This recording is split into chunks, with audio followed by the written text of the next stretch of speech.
Ready? A lot to cover. Vayikra el Moshe, Vayidaber Hashem Elo, Me'oel Moed. So the Meforshim really focus over here because it says, and he called to Moshe.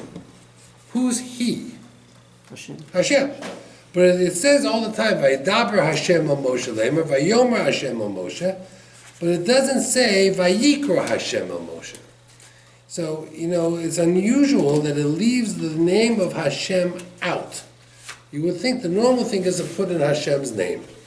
So Rav Gifter talks about this a little bit. Rav Gifter Rosh Yeshiva tells, and he says that here comes a sound, the voice from the Oel Moed. It wasn't a soft voice, it was a normal toned voice. Anybody could hear it. The only one who did hear it was Moshe. Okay, why? Because Moshe's ears were spiritually tuned. The Gemara says every day there are numerous baskos that come out from Shemayim. Hashem cries about the goals. There are many sounds from heaven that are directed to the earth. Who hears it? Nobody. Why not? Because we don't have the ears to hear it. Rabbi Shimon Bar Yochai heard it in his day. Rabbi Akiva heard it. The Tanoim, the Amoraim, they heard it. It's possible the Chofetz Chaim heard it. I don't know, but we don't hear it. Doesn't mean it's not there. We just don't hear it. Animals don't hear it. They have some feelings about earth. They do, but I don't know. So Rav Gifter says, "Vayikra el Moshe," a voice came out to call to Moshe. If you are spiritually attuned, you knew right away it was Hashem's voice. And you know what Hashem wants. That means when your father is sitting in on a chair in the living room, and you notice your father is thirsty, a good child knows, my father's thirsty, brings him a glass of water. He doesn't have to wait till he's asked. He knows that. That's part of being on the same wavelength. If you really know what your parents want, you can anticipate it before it happens. So that's what happens over here. That's what Rav Gifter says. Now, 3 times we have the term Vayikra el Moshe. There are 3 times that Hashem called out to Moshe. I'm trying to find the list over here. 3 times. 1 time was over here from the Oel Moed.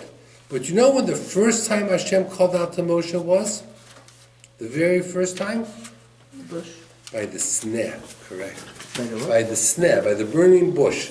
It says, Vayikra Hashem.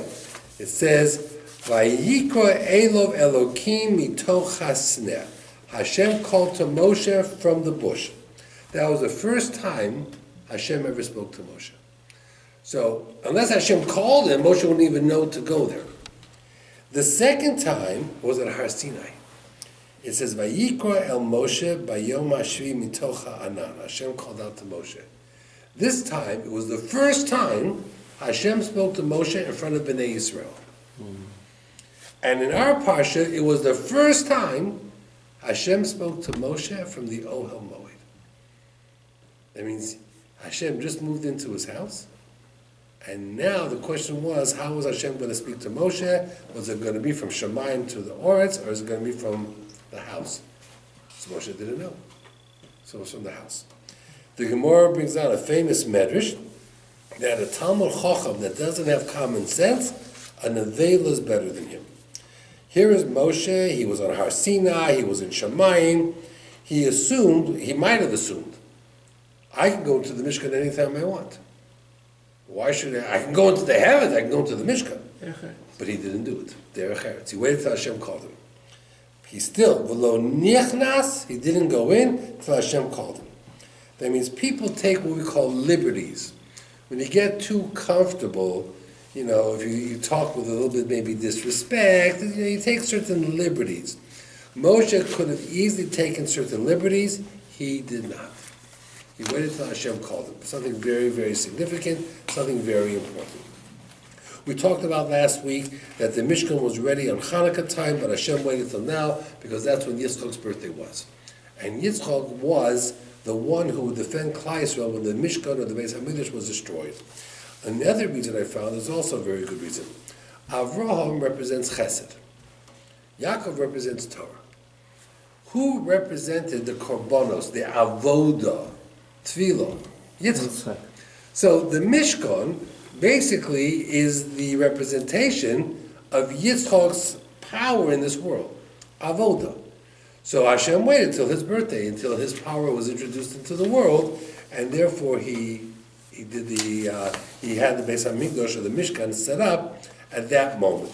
So it makes a little sense for that moment to be when the Mishkan was going to be set up. Okay. A few things from the Otzer Palos HaTorah that I want to share with you.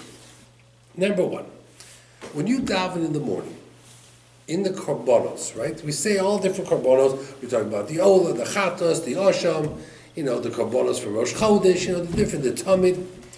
So there is a section in there called Ezehu Makoma. Where is the place of the different korbanos? It's a Mishnah. It's a whole parak of Mishnayos. Why do we say that parak of Mishnayos in the korbanos in the morning? That's the question the Chidah asks. And the answer is fascinating. The answer is that this parak of Mishnayos, if you read the entire parak, there's no machloket. There is no Rav Meir Omer, but the Chachomim argue. Or the Tanakama says this, the Chachomim argue. It's an entire parak of Mishnayos that nobody argues. Everybody agrees to everything written. And the Chidah says, you know why? Because he brings down from the Shulchan Aruch. Actually, the Shulchan Aruch writes this down. It says, Tana Rabbanan, Ein oindim nispalin lo mitoch, we don't daven out of judgment and not out of the var halacha, el mitoch halacha psuka, from a halacha that everybody agrees to. Easy. And that is a zehu mekoma. And then the Shulchan Aruch says, this is what the Shulchan Aruch writes, that the fisha ein b'chol also perak machlokes, v'hi mishnah brura, the Moshe Misinai. These laws somehow in tradition was handed down from rabbi to student, and never got confused. It was actually quoting Moshe Rabbeinu. So therefore there was no machlokas. All other Mishnayos over the years got quoted, misquoted, and therefore there was a machlokas. But this was so careful, it never got misquoted. The Chidah says, I'll bring you a proof. What's the proof? That it says in there the words koloim, that you have to eat it within the curtains. In the Beis Hamikdash, there were no curtains. There's only one building that had curtains dividing or setting it up, the Mishkan. So we have a Mishnah telling us about the korbanos and where they were held, and they're using the word curtains. Only one person used curtains, Moshe Rabbeinu. So we know it came from Moshe Rabbeinu. That's what the Chidah says. And it's fascinating. It's fascinating that, and there are some other parokim of Mishnayos that do have it, but not as much as this one does in this particular position. Okay. What means korban? Right. Next, listen to this. The Mordechai in Maseches Megillah. Mordechai is one of the Rishonim. He says, if you have a Kohen who's not married, he cannot go up and do Birkat Kohanim. If not married? If he's not married. Okay? Mordechai. Motzasi, I found the Kohen Ponui, a Kohen who is single. Eino Nose as couple. Cannot lift up his hands, cannot do Birkat Kohanim. Why? Ki hashori below Isha, because if a person is not married, he is not in Simcha. And in order for a Kohen to give a bracha, he has to be b'simcha. In our time too? That's a very good question. Good thing your wife's not here. I don't want to answer that on tape. She'll hear your voice. The guy who said this probably was never married. But that's what he brings down the Mordechai. We don't pass it away. The Ramah brings this down, The Ramah says there are some people who hold that a Kohen who's single does not do Birkat Kohanim. V'noagu, but our custom is Shenose Kapov, he's allowed to raise his hands, Alpha Pisha Eno Nosui, even though he's not married. Why does he have to be happy? Well, one of the reasons why we don't do Birkat Kohanim every day, because we believe in Galut, we can't be happy. What we do? You do, Sephardim do. Sephardim are always happy. Ashkenazim are not. The only exception is on Yom Tov, because Yom Tov you're supposed to be Tzomachta B'Chagecha, you're supposed to be happy. But other than that, we don't do Birkat Kohanim every day. But Sephardim do. Okay, so that's what it says. Now, look what it says further. It says over here that the Chidushei Anshe Shem writes that in the name of the Zohar, that a Kohen who is single is not allowed to do the Avodah in the Beis HaMikdash. That means, forget about today. Going back to the days when the Beis HaMikdash, if a Kohen was not married, he couldn't do the Avodah. And the Magen Avram questions that. He says, I don't get it. There's only one person who had to be married to do the Avodah, and that was on Yom Kippur. That was the Kohen Gadol. Because it says that he has to be mechaper for himself and his family. As a matter of fact, always afraid that his wife might die, they always had a backup wife for him. I'm not sure how the first wife felt about that, and I'm not sure how the backup wife felt that she was the backup wife, and then after Yom Kippur, they let her go back home and says, okay, we didn't need you. You know, you dodged a bullet, maybe. I don't know. I'm not sure how that worked, the backup wife, you know. So the backup Most women wife, today don't let you have a backup wife. the backup wife couldn't be married beforehand. No, not for a Kohen Gadol.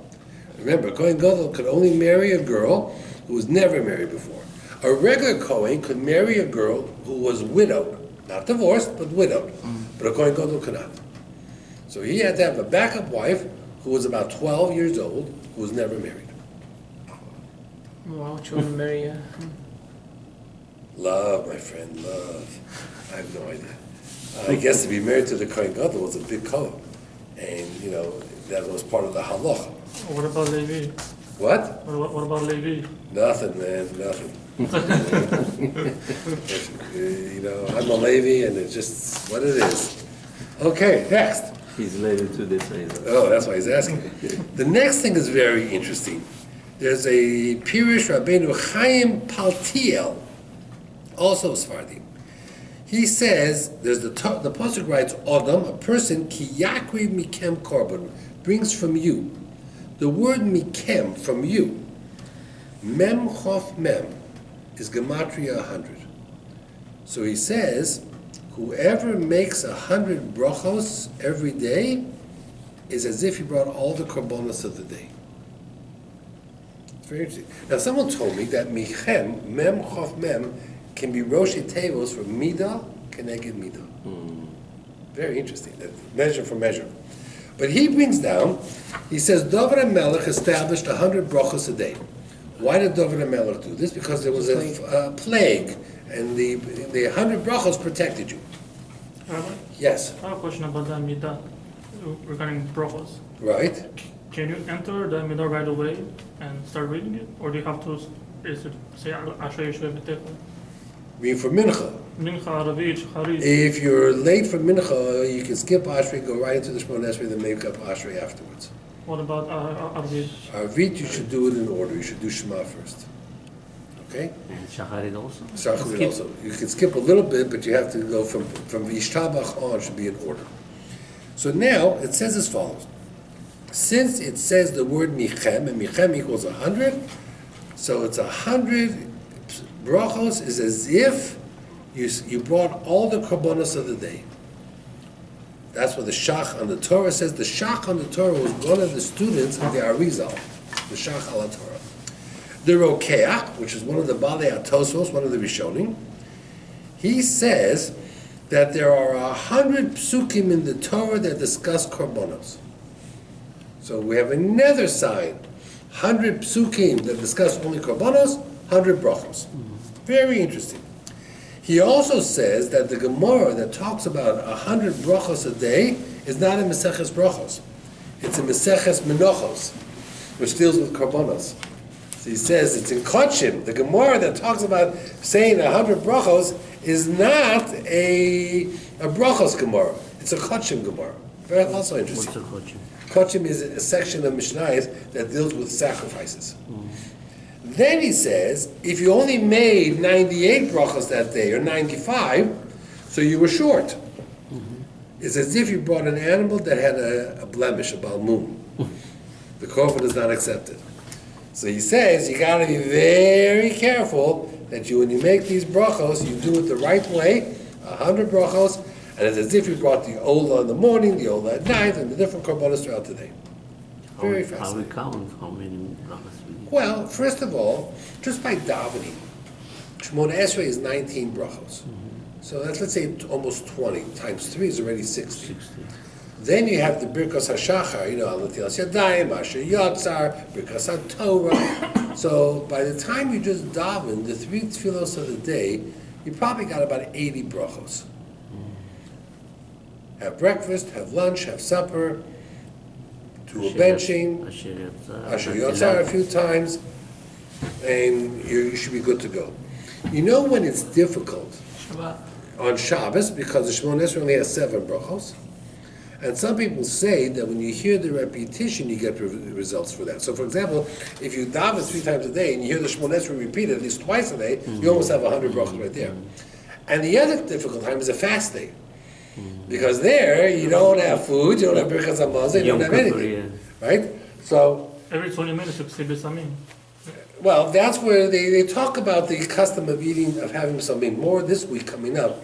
They talk about it's brought down by many, many great people to have the psamim on the table. Like Sfardim do, Ashkenazim don't have that, but Sfardim do.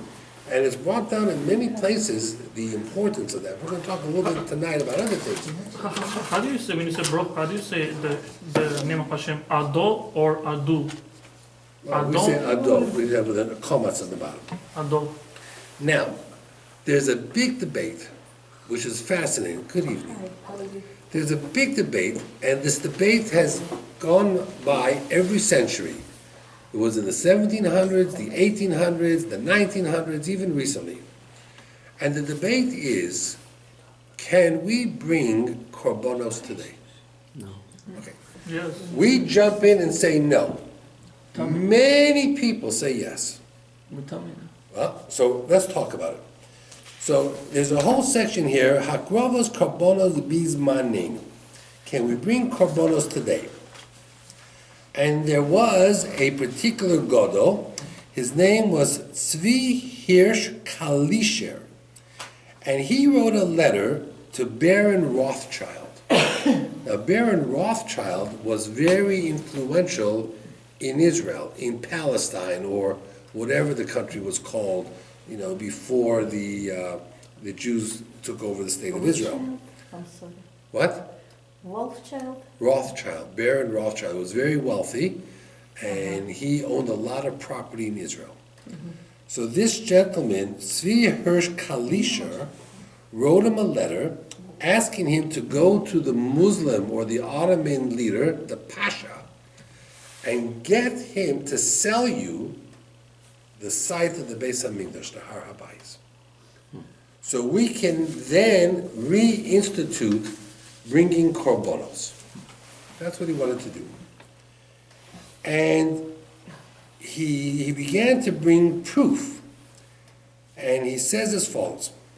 In Meseches Idias, which talks about the different locations of all the different parts of the Beis HaMikdash, Omar Rabbi Yoshua, Shomati, I heard, Shemakrivin, you can bring korbanos, Alpha Pisha Ein Bayis, even if the Beis HaMikdash is destroyed. V'ochlin kodshe kadoshim, you can eat the korbanos, chatos, osham, Alpha Pisha Ein Kaloim, even though there are no curtains or no walls. Kodshim kalim, even if the wall of Jerusalem is destroyed. Why?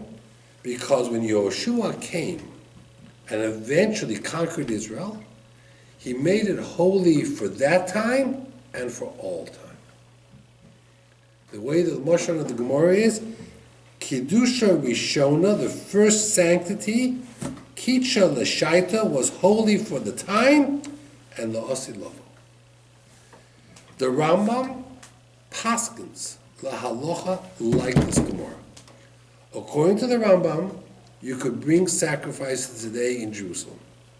These days? Today, Wow. 2018. To Naomi days? Where? To where? Without walls, but... Without walls. this, Or on the this Rabbi. like- Harabais. You're not gonna go now, right? Well, 1 second. Aval PK, even so, many people disagreed, so Baron Rothschild didn't do what this man asked. Some people said, we can't do this, we're all Tomei Mace. Another person said, we can't do this because who's going to bring the Karbonos? Kohanim, we don't really know 100% who's a Kohen and who's not. And number 3, we don't have the Big Day Kahuna, we don't have the Choshen, we don't have the clothes. And other objections after objections after objections. So he went to the Posek Hador of that generation, the person who was the Gadol, the Chassam Sofer. And the Chassam Sofer wrote that without question you could bring Korbanos today. When he said to him, but we're Tomei, he says, but if everybody's Tomei, then you're allowed to bring Korbanos. Tumo Hutra B'tzibur. If the majority of people are Tomei, then Tumo is not a problem. Kohanim, we don't know who's a Kohen. He says, where does it say in the Torah you have to know who a Kohen is?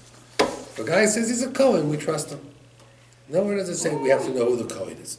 Well, it's so easy. And the garments, you can wear any clothes as long as you're tzniistic. Nowhere does it say you have to have those particular garments. You can try to duplicate them as best you can. So the Chassam Sofer said, you want my opinion? My opinion is you can bring Karbonos today. So why don't we bring Korbanos? What? So why don't we bring? Why don't you? So the Chassam Sofer says, but I'm not going to rely on my opinion. I want my father-in-laws to agree. Who was the Chassam Sofer's father-in-law? Rabbi Akiva Eger. So they went to Rabbi Akiva Eger. And Rabbi Akiva Eger says, as much as I believe that the Chassam Sofer is right, and that all the objections are no objections, but I have a problem, he says, that nobody ever did it till now. So why should we be the first? That means the Beis HaMikdash was destroyed, Rabbi Akiva was alive. Did Rabbi Akiva bring Korbanos afterwards? No. Rabbi Gamliel, Rabbi Huda Hanossi. That means they were very great, Abaye and Rava. They were great, great people who lived from after the Beis HaMikdash was destroyed in the year 100, the year 200, the year 300. The Balei HaTosfos, the Gaonim, Rav Hai Gaon, Rabbeinu Tam.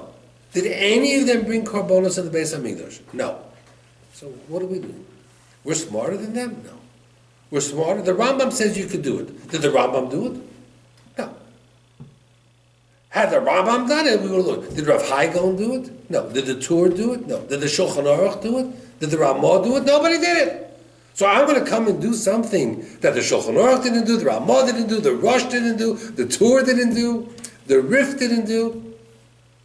Maybe they couldn't do it. They weren't allowed to at the time. So that's a question, whether they were empowered or not empowered.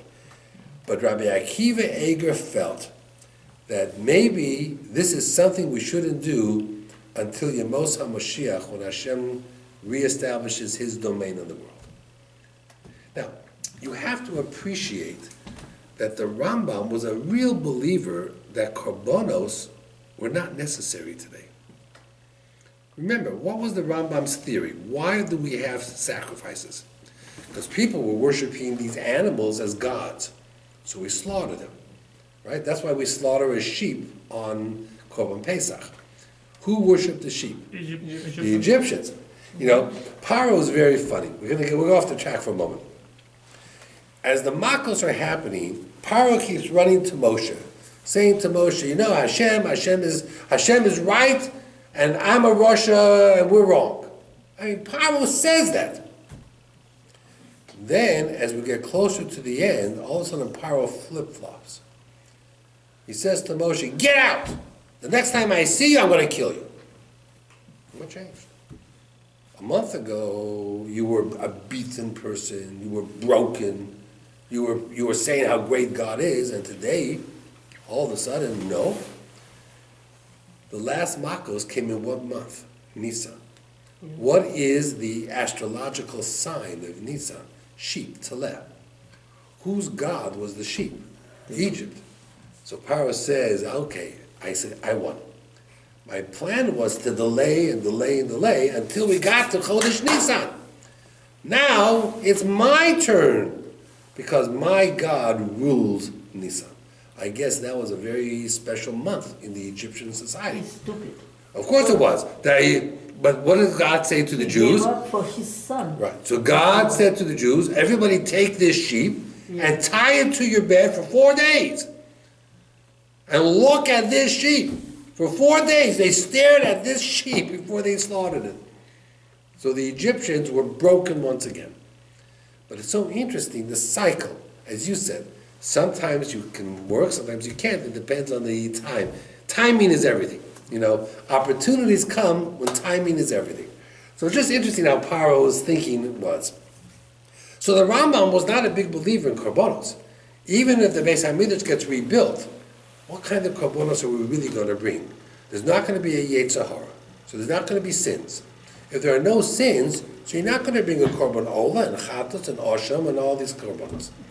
Shlomim are peace offerings for miracles that happen, that you were sick and got better. But if there's no punishments, you won't be sick. And there won't be jails. And there won't be deserts. And there won't be yams. It will be okay. What's the point of Beit HaMikdash? It's korbanos. Well, you have a very good question.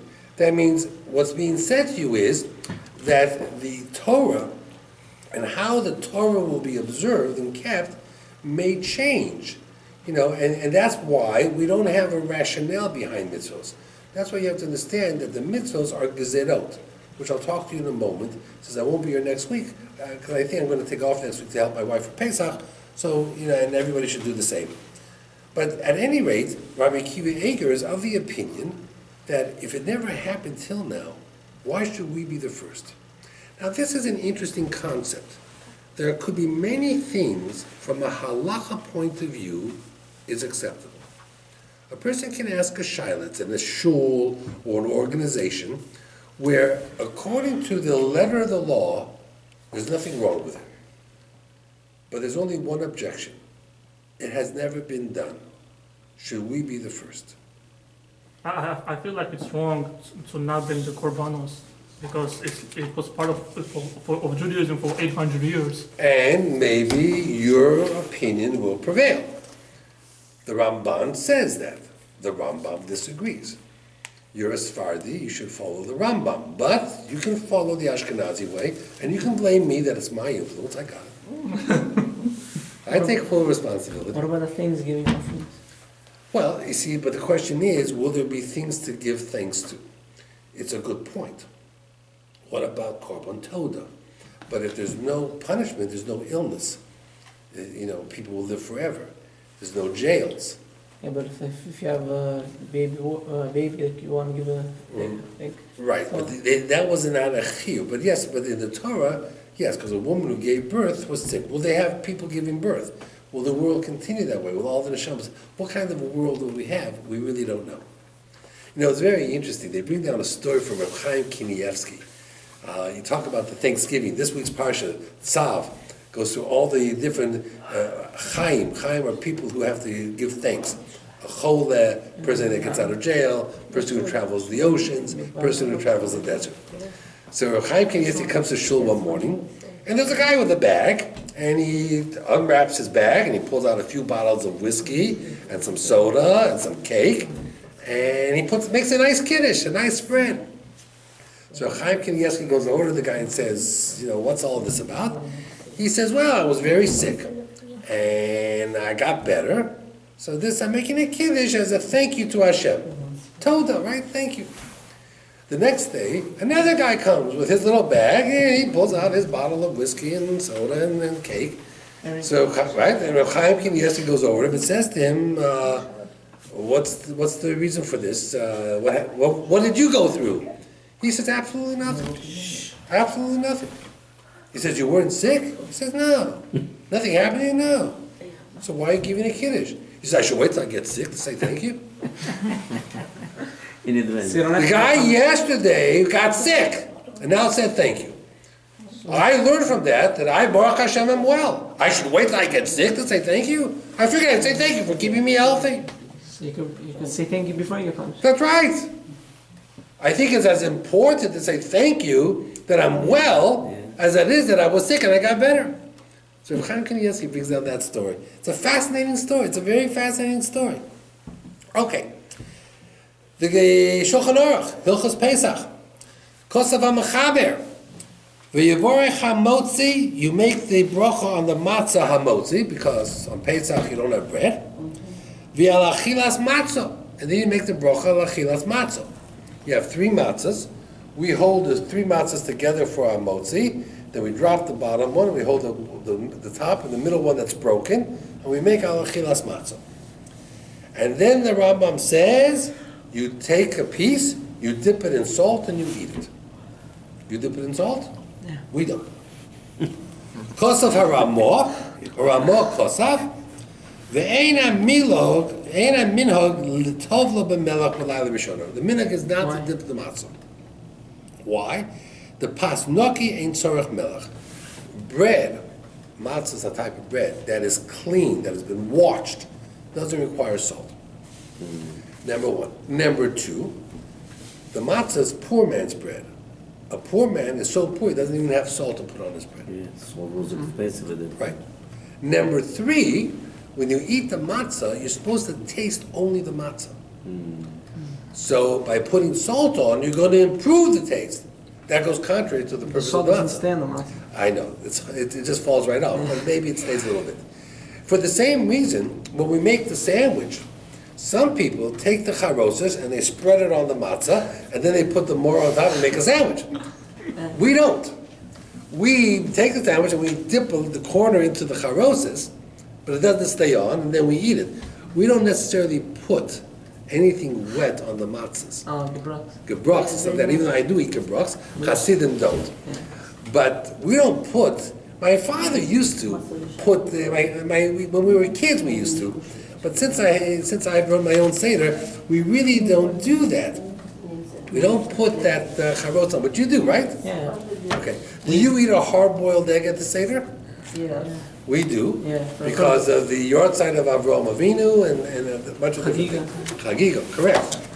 Now, he brings down from the Trumas Hadeshin that salt has the power to protect against harm. That means when the way it works is your table is a mizbeach. The bread is symbolic of a korban. The Torah says on every korban, add some salt. The salt protects you from getting hurt, from damages, from perennials. So the Trumas Hadeshin says on Pesach night, you don't need protection. Hashem already promised to protect you. It's Leil Shimurim. There are people who leave their front doors unlocked. Pesach night, Some say the opposite. and some people say the opposite, because Hashem watches you. I remember there was a question that Rav Zilberstein was once asked. I once told you this years ago. Very interesting question. He says, a neighbor was going away for Pesach. So he went over to his neighbor and he said, here is a box. In the box was his wife's jewelry. He said, I don't want to leave it in the house. No one's going to be home for the whole 8 days. Could you watch it? He said, sure, no problem. And he put it in his drawer somewhere. Comes Pesach night, and after the Seder was over, he and his wife went for a walk. His wife said, should we lock the door? He says, no, it's Leil Shemurim, Hashem protects. So they went for a walk, and when they came back, their house had been broken into, the jewelry was stolen. So now the owner of the jewelry says, you owe me for the jewelry. He says, but I'm potter. I was a shomer chinam, and a shomer chinam as potter is exempt for Genev and Aveda. It's Poshen. He says, but you were poshea, you were negligent. So how was I negligent? You didn't lock your door. He says, it's Pesach night, nobody locks the door. So they went to Rav Zilberstein. What's the halacha? And Rav Zilberstein says, you're right. On Pesach night, people leave the doors unlocked, unless you're watching your neighbor's jewelry. Then lock your door. The fact that Hashem is watching you doesn't count for your neighbor's jewelry. You have to watch your neighbor's jewelry. And if you leave the door unlocked, you're not doing a good job. If you're not doing a good job and it gets stolen, what happens? Pay. Pay. Pay. Pay for. You know how the word Pesach begins with the letter pay? Pay. Okay? That's what he said. That's what he That's poskins. the matzahs are expensive. Matzah, that's why it's called poor man's bread, lechem oni. Why is it called poor man's bread? After you buy it, you're poor. You have no money left. It's called poor man's bread. It's expensive. It's like a box, like $20, whatever it is, Erev Pesach, 6 pieces in a 70. Yeah, so, we, Baruch Hashem, my father-in-law had the custom to buy for us matzahs, and he created a trust that still does that, but otherwise it's very expensive. It costs hundreds of dollars. They Those still matzahs. like No, but he created a trust that I monitor, and we still every year bake matzahs, and the trust pays for it, so we benefit from his kindness. It's an existence of funds that Trust is the... how to explain to one Sponsor? What? No, trust it, okay, I'll explain to you. It's a whole process. It's a financial thing. It's a financial legal thing. So it helps benefit everybody. So at any rate, that's really what it is. So, but it is lechem oni. It's a poor man's bread. They talk about it. I mean, why we eat the matzahs is we accomplish two things. On one hand, we eat the matzah because in Egypt, when we were slaves, that's all we had. But the real reason we eat it is because when we left Mitzrayim, we didn't have time for the bread to rise, right? So we had to. So the matzah, the same piece, represents slavery and represents redemption, and that's what life is all about. Some situations, some circumstances can duplicate both slavery and redemption. Anyway, I have over here. I'm not sure if I'm going to go through it with you tonight, a whole list of things, what salt benefits. It talks about salt benefits the body, benefits the soul, benefits memory. There's a whole list of things that salt benefits. What about blood pressure? It doesn't help blood pressure. Although here, there's a famous story with the Rambam, that there was a person in the community that was dying, but he had some salt on his tongue. And every time he was about fading off, his lips would touch the tongue and the salt, and it would restart his heart. So the Rambam poskin that they could wash the tongue off and remove the salt.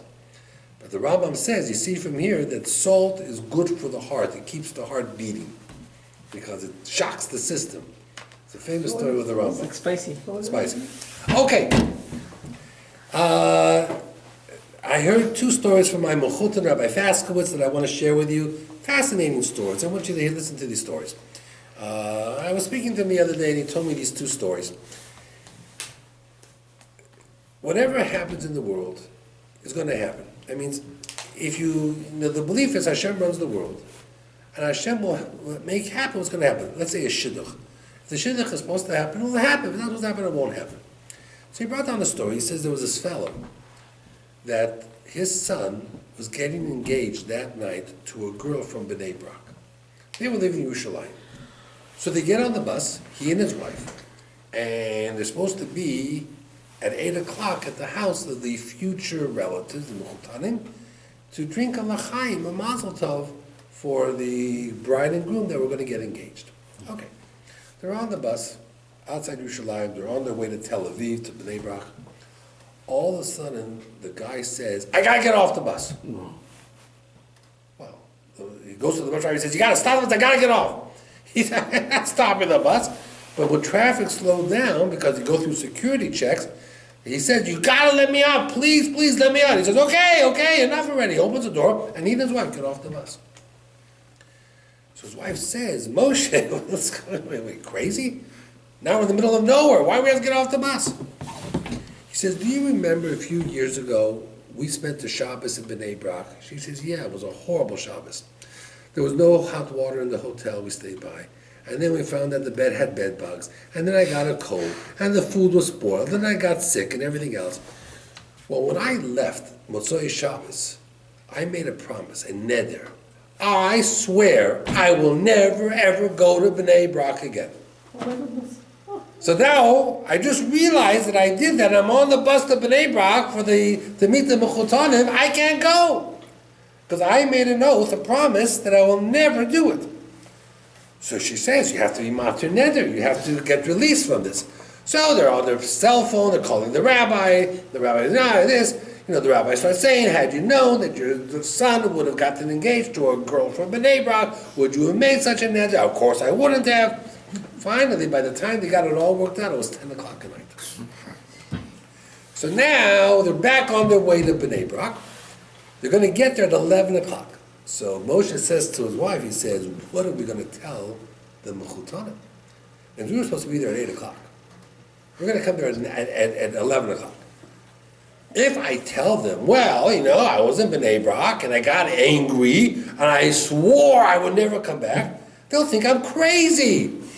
They're not going to let their daughter marry into a family where the guy has anger issues and he makes all these oaths. No, we never swear. When was the last time you ever heard that it's a good thing to take a shavua? Never. We never swear. It's a bad thing. No, we got to come up with a story. Let's say the bus broke down. Or there was a terrorist attack and we got delayed. Or there was a family emergency, whatever it is, or whatever. We got to come up with a story. So they're thinking about different stories. Anyway, they walk into the house of the Mechutanim. It's 11 o'clock at night. Their eyes could shoot daggers. Here it's 11 o'clock at night. It's supposed to be here at 8 o'clock. Their son is there saying, Mom, Dad, where were you? And the girl is sitting there, what's going on? And the parents over there. So the Mechutan says to the guy, says, what happened? What happened? So, they had come up with all these stories. In the end, he said, you know what? I had a bad experience once in Bnei Brak. I made an oath, a shavua, I would never come back to Bnei Brak. And I had to get off the bus until my rabbi could release me from my shavua. And he thought for sure the next words out of the mouth of the Mechutanim would be, that's horrendous, that's crazy, my daughter is not going to marry into this family, the shidduch is off.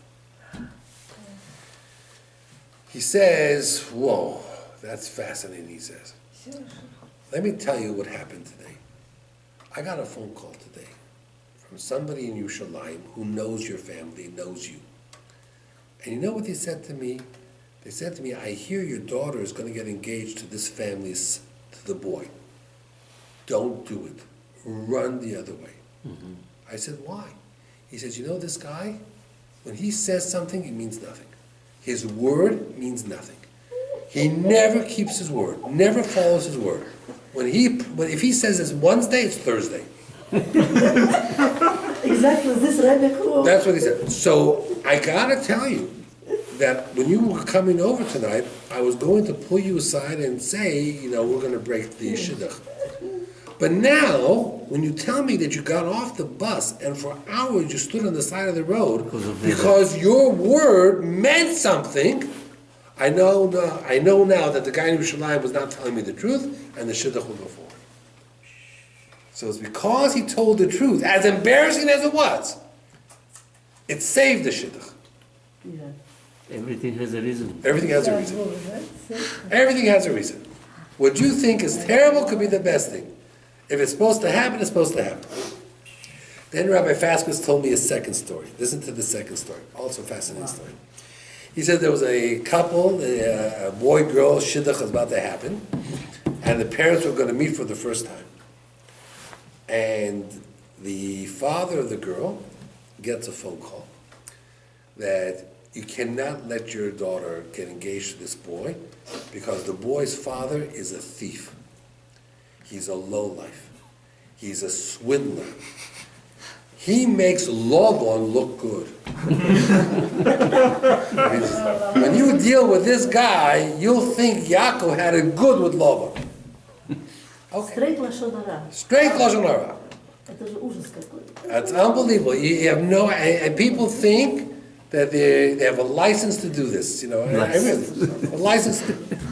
Anyway, the guy comes to meet the Mechutan, and he already knows that the Mechutan probably heard stories about him.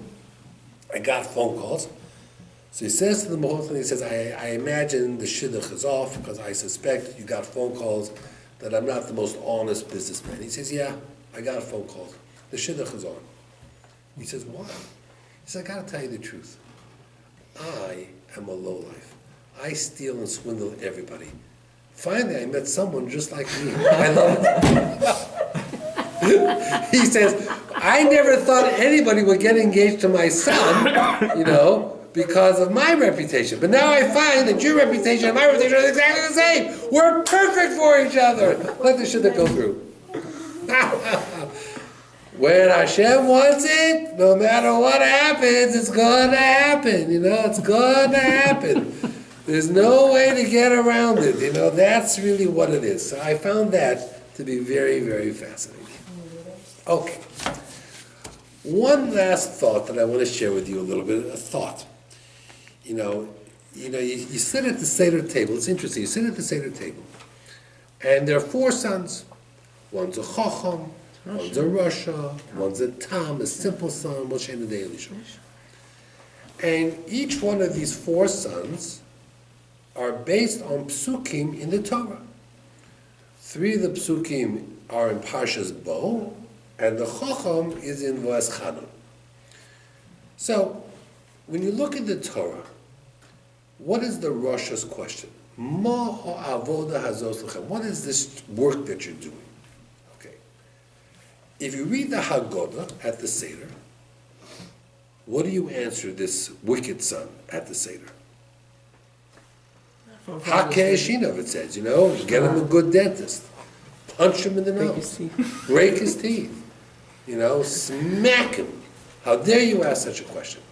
Now, I don't know today in Kiruv, if anybody who does Kiruv is taught, when somebody comes and asks you a question like that, punch him in the nose and knock his teeth out. It doesn't work that way. You're going to get arrested if you do that. But what does the Torah answer? The Torah says, you explain to him, Ki zevach pesach hu Hashem. This was a sacrifice to Hashem. Hashem took us out of Egypt. And because Hashem took us out of Egypt with an outstretched hand, so we eat chometz and matzah. So the Torah's answer to the Rasha is what? A very beautiful answer. It's an explanation. So why at the Seder are we so angry at this Rasha? It's a very difficult question. Some people say it's the difference between private and public, but think about it. Think about it. Who is this kid at the table? What's he asking? If he's a kid who says, what's going on here? I don't get it.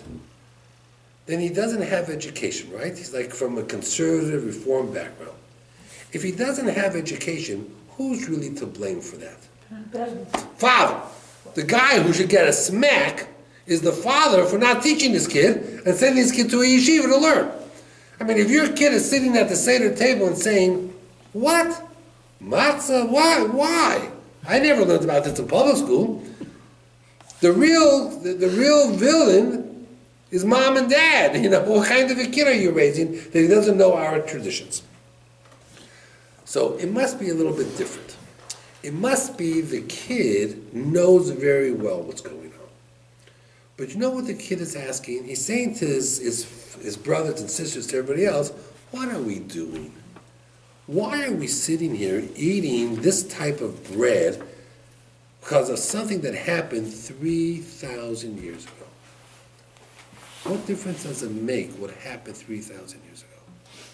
There are no Jews from 3,000 years ago at our table, and there are no Egyptians at our table. You want to get serious? Let's talk about global warming. Let's talk about immigration. Let's talk about DACA. Let's talk about Trump. Let's talk about immigration. Let's talk about whether we should build a wall with Mexico and Mexico should pay for it. That means if you're sitting around in 2018 and you're spending hours around the table, this kid is not trying to be disrespectful. He's just saying, I can't relate to it. It's not relevant. It doesn't make sense to me. Why are we talking about this? There are so many more important issues to talk about.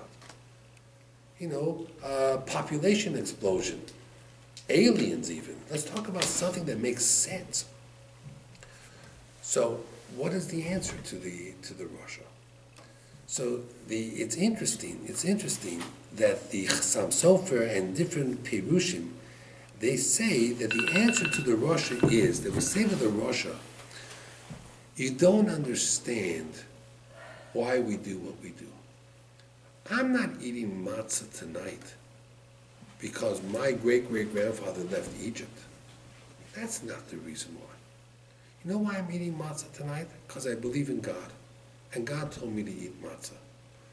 I can assume the reason might be A, B, or C, but that's not the real reason. We don't know the real reason. We do mitzvahs because there's a God in this world. And everything you're worried about, you're only worried about if you live in a world without God.